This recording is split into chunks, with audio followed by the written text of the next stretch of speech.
On est à J-6 de Ludovia.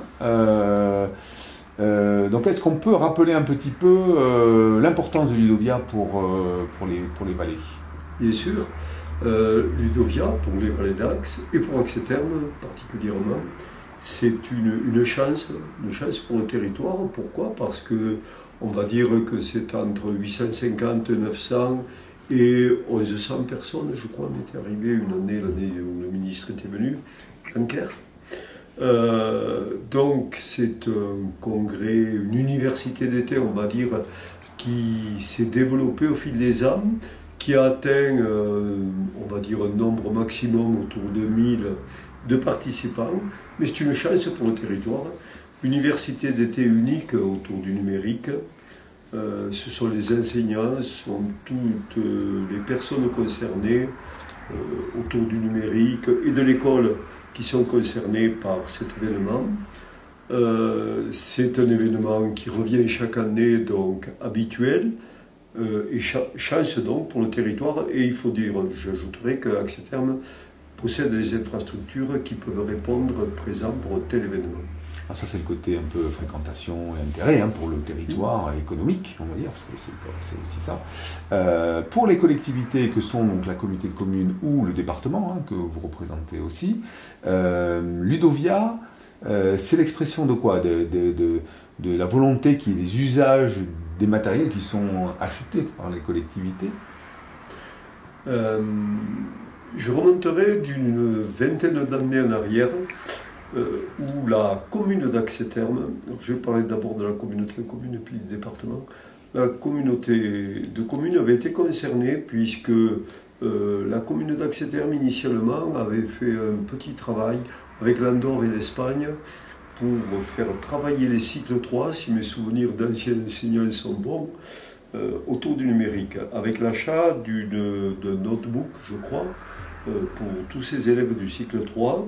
Ce projet avait bien démarré, il a été associé au projet ENR de l'époque, École numérique rurale, et ça avait permis de doter d'abord les élèves d'Axe-Thermes, puis l'ensemble des élèves de la communauté de communes de matériel numérique, de tableaux interactifs également.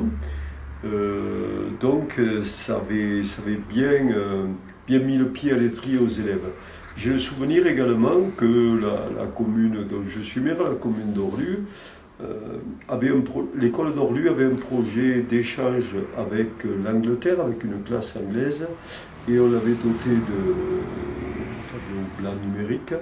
Ça avait très bien fonctionné, ils travaillaient avec les Anglais, avec la classe anglaise, grâce à ce tableau blanc numérique. Et puis le département a pris le relais. Département, c'était alors je refais l'histoire un petit peu, mais ça peut être utile, c'était une tablette, un élève une tablette, ça montrait un petit peu ses limites par rapport au trop d'écran, parce que le numérique a ses avantages, mais aussi ses inconvénients qu'il faut savoir gommer, et je pense que tous les événements, les thèmes différents annuels de Ludovia, vont dans ce sens, c'est-à-dire permettent d'approfondir énormément. Il y a tous les chercheurs, il y a Canopé, un des seuls départements à travailler avec Canopé, encore en Ariège, pour voir comment utiliser le numérique dans la vie de tous les jours, mais aussi particulièrement par rapport à ceux qui nous tiennent à cœur, c'est-à-dire les élèves que ce soit le primaire ou pour le département qui est directement compétent pour les collèges. Il y a un investissement qui a été fait par les collectivités, conséquent. On ne va pas faire trop long non plus, mais dans la tête des Ariégeois, souvent on dit « Ludovia, c'est une affaire d'experts ». Alors on parle des chercheurs, bien entendu, parce que au niveau départemental, on veut montrer que l'Ariège est innovante et qu'il y a quand même des grands experts, c'est le cas, qui viennent à Ludovia chaque année depuis longtemps, une 21e édition cette année, mais aussi on s'aperçoit en fait que les professeurs lambda ou n'importe quelle collectivité peut être intéressé à voir un peu ce que font les collègues et échanger avec eux sur le quotidien du numérique qui est en fait le thème de cette année aussi. C'est ça. Le quotidien du numérique, c'est un sujet, je pense, qui sera encore d'actualité dans 10 ans ou dans 15 ans.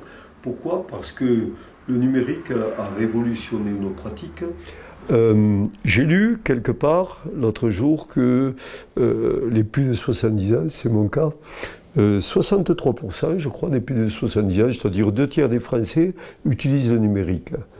Ça veut dire que ça a été une révolution qui est encore en cours et ça va aller croissant, forcément. Mais les Ariégeois ont une perception comme quoi cette université d'été est un peu élitiste quand même. Ça, c'est la perception des gens par rapport au numérique.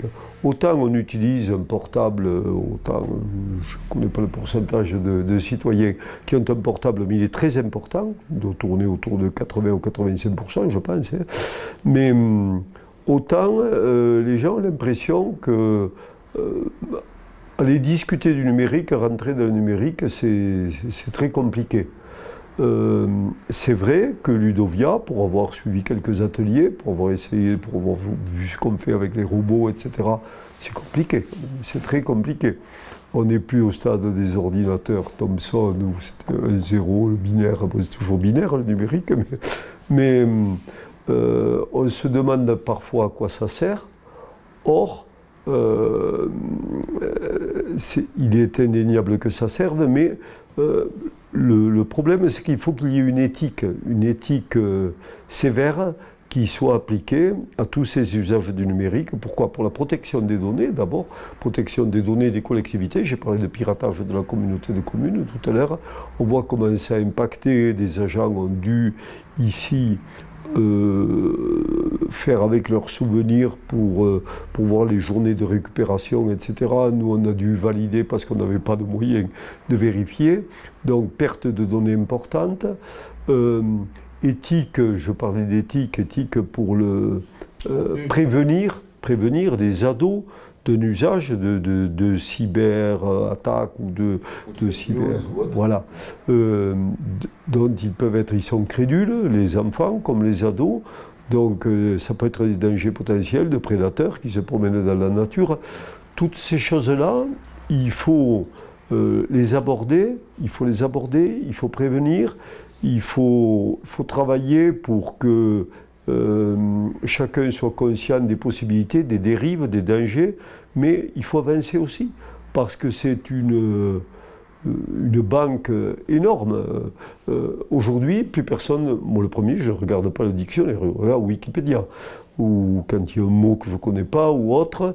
J'accusais, alors j'ai un souvenir aussi d'enseignant, j'accusais à tort mon fils de ne pas lire, il lisait sur un portable.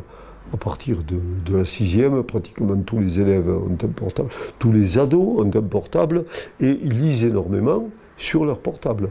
Tout l'enjeu pour nous, adultes, est de bien conduire les enfants et les adolescents vers une société pour leur montrer qu'en même temps, elle peut être utile, cette société du numérique, mais il faut qu'ils soient protégés par rapport aux dangers éventuels et aux écarts éventuels. Mais pour l'ensemble des Ariégeois, je pense que Ludovia sera toujours une université d'été un peu particulière, parce que les gens ne souhaitent pas rentrer dans le commun du numérique.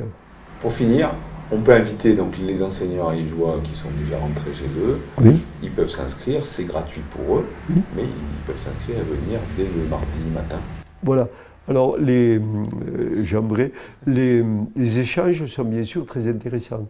Les tables rondes, les conférences sont très intéressantes. Et Axeterme, Ludovia, 21e édition, est là pour accueillir tout le monde, le plus grand nombre. Donc il faut le dire et le redire, ce que je viens de faire.